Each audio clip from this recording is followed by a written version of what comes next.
Surat railway પોલીસની local crime બ્રાન્ચને ટ્રેનોમાં થતી ચોરીનો ગુના ઉકેલવામાં મોટી સફળતા મળી છે. રેલવેમાં પેન્ટ્રી કાર અને એટેન્ડન્ટ તરીકે કામ કરી ચૂકેલી એક વ્યક્તિ અને સાથીદારો મુસાફરોની ઊંઘનો લાભ લઈ કિંમતી સામાનની ચોરી કરતા હતા. પોલીસે ચોરને ઝડપી પાડી સુરત, વડોદરા અને વસઈ પોલીસ સ્ટેશનમાં નોંધાયેલા કુલ 9 ગુનાનો ભેદ ઉકેલી કાઢ્યો હતો. પશ્ચિમ રેલવે વડોદરા પોલીસના માર્ગદર્શન હેઠળ સુરત એલસીબી ટીમ પેટ્રોલિંગમાં હતી. દરમિયાન હેડ કોન્સ્ટેબલ પ્રવીણભાઈ, કોન્સ્ટેબલ મેહુલભાઈને બાતમીના આધારે પશ્ચિમ એક્સપ્રેસ ટ્રેનમાંથી આરોપી મેહુલ નાનજીભાઈ રાઠોડને મુદ્દામાલ સાથે ઝડપી પાડ્યો હતો. પોલીસે ચોર પાસેથી એક ડેલ કંપનીનું laptop, charger, 2 mobile phone, smart watch અને મોબાઈલ ચાર્જર તથા રોકડ રકમ 2290 પણ કબજે કરી છે.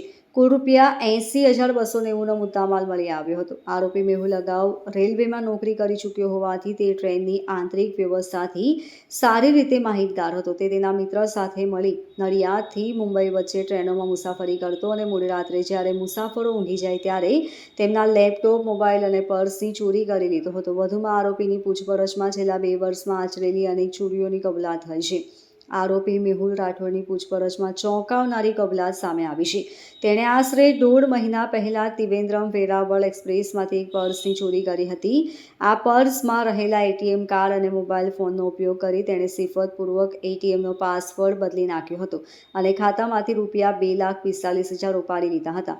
આરોપી છેલ્લા 2 વર્ષથી તેના અન્ય એક ફરાર સાગરીત સાથે મળી રાત્રિના સમયે ઊંઘતા મુસાફરોના પર્સ, મોબાઈલ અને લેપટોપની ઉઠાંતરી કરતો હતો.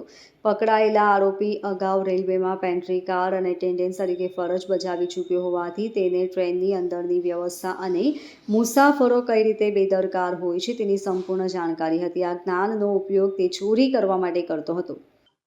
પશ્ચિમ રેલવે વડોદરા યુનિટના જે સુરત ખાતેની જે એલસીબી શાખા છે તેઓ દ્વારા એલસીબી શાખાની ટીમ દ્વારા રેગ્યુલર પેસેન્જર ટ્રેનોમાં પેટ્રોલિંગ કરવામાં આવે છે. જે પેટ્રોલિંગ દરમિયાન ગઈકાલ એક શકમંદ ઈસમને સુરત રેલવે એલસીબીની ટીમે પૂછપરછ માટે ડિટેન કરવામાં આવેલ. જેની પૂછપરછ દરમિયાન તેઓએ વારંવાર પશ્ચિમ રેલવે વડોદરા યુનિટના એટલે કે સુરતથી લઈને વાપી, સુરત તેમજ નડિયાદ, વડોદરા જેવા રેલવે સ્ટેશનના વિસ્તારોમાં ચાલુ ટ્રેનોમાં ચોરી કર્યાની કબૂલાત કરેલ. જે આરોપીની ડિટેલમાં વિગતવારની પૂછપરછ કરી અને તેની પાસેથી વિગત મેળવતા તેઓએ અત્યાર સુધી ઘણા બધા ગુના રેલવેમાં પેસેન્જર ટ્રેનોમાં મુસાફરોની જે મિલકત છે જેમ કે લેપટોપ, મોબાઈલ, સ્માર્ટ વોચ વગેરે ચોરી કરેલ હતી. જેની તમામ વિગત તેઓએ પૂછપરછ દરમિયાન જણાવેલી. સદર આરોપી પાસેથી એના કબજામાંથી જ્યારે એને ડિટેન કરવામાં આવેલ ત્યારે પણ એની પાસેથી એક લેપટોપ મળી આવેલ છે જે એની માલિકીનો ન હતો.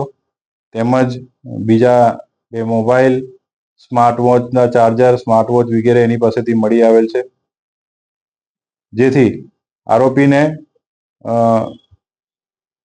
આરોપીને પશ્ચિમ રેલવે વડોદરાના એલસીબી શાખાએ ગઈકાલે તેઓની કબૂલાત મુજબ અને તેના પુરાવા મળી આવતા એક ગુનામાં કાલે એરેસ્ટ કરવામાં આવેલ છે. અને આવા ઘણા બધા ગુનાની કબૂલાત તેઓ દ્વારા કરવામાં આવેલ છે. જે અનુસંધાને સદર આરોપી સામે પશ્ચિમ રેલવે વડોદરા યુનિટના અલગ અલગ પોલીસ સ્ટેશનમાં તેની કસ્ટડી લઈ તેની સામે કાયદેસર કાર્યવાહી કરવામાં આવી રહી છે. Bureau report, LK star news, Surat.